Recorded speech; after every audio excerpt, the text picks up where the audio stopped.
Diretso ka dito sir, upo. Oh, kailan ba nadali to? Martes? Mamaya. Sige po. Mamaya po. Tingnan mo yung x-ray niya. Ito po. Martes lang to. Taga saan po kayo? Sana sa Del Monte po. Martes. Upo ka na doon. Sige na. Last Martes? Bali 1 week na po ngayong mag... Umusog ng konti. Ano. Para malaman nyo sa pangailaw.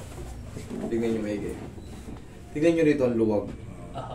Tingnan nyo rito, halos magdikit. Ayun yung tumatama ko. Yeah. Kasi dito may pyesa yan. Ito yung anatomy ng ni Roy, usog ka. Namamagayan. Punit yan. Punit yan. Punit po. Ganyan. Ito naman ang example ng mga types of meniscus tears. Possible na possible na nanggaring parang ganito yun sa'yo. Mas kaya didikit na yung kaya didikit siya. Possible na medyo malaki ang tama niyan. Ay hindi. Baka ganito lang sa'yo. Nandito ka lang. Nasa longitudinal. Nag-grab po yung... Nagkuskusan po yung... Magdudusa ka pa muna ng isang buwan yan. Ay, higa ka dyan.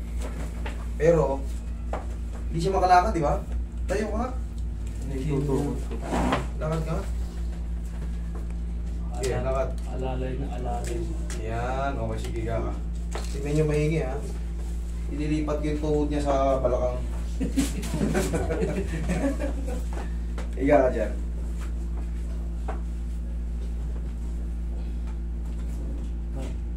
Si.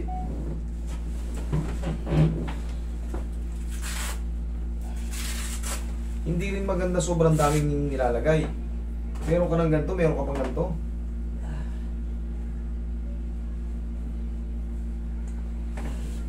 Pag ganito kalaki ang pamamaga, ano, apaw.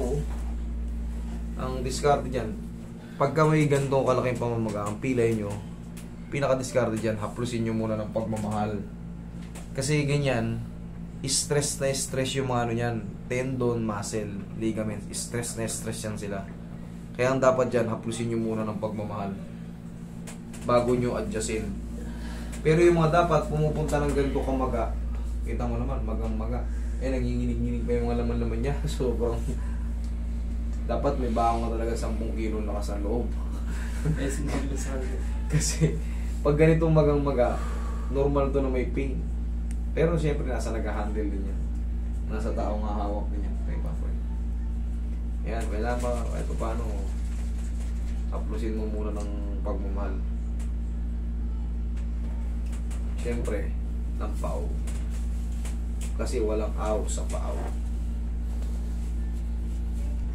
Oh, Diyo. Kinikilig, oh. Bagang-baga, eh. Sir, ito, ang gagawin ko rito, pipitikin ko lang to ng konti. Umalik ka sa akin ng mga after 2 weeks. Kasi ito, hindi ito mapiperfect. Yung ganitong kaligayan, hindi ito mapiperfect, pero giginhawa siya sa gagawin ko. Masasaktan ka ng konti. Pero hindi ko may papangako na mapiperfect ko agad. Kasi nga, yung kalagayan mo ay, kita mo naman, konting ganun, oh. Nakindot, eh. Flyer ka pala. Flyers ako, eh. Nagbibigay ng flyers. Vodka. Sige, relax mo lang. Huwag mo lang lalabanan. Hindi naman masakit yan. Sige, laglag mo lang. Sige. Relax. Yan. Laglag mo lang.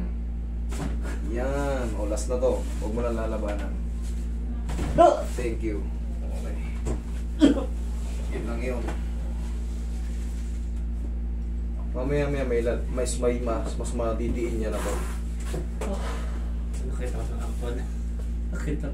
Pinapanood kasi kita ko yan. Yan. Tama yan para matuto kayo ng Na-apply ko sa pinangang kong babae. arithmetic.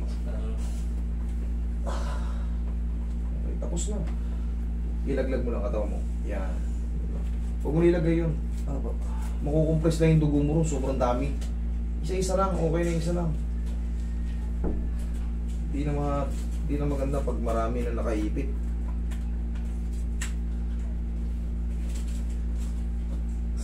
Touch lang para na gano'n. After 2 weeks na rin. After 2 weeks, balik ka rito. Kasi ito, hindi ko mapapangako talaga. Kasi, kita mo may kalagayan mo.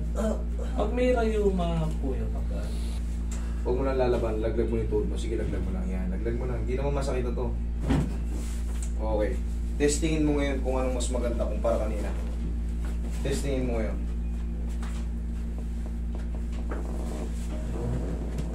yung mas ganda din sa mga kuya. Sige. Testingin mo ngayon.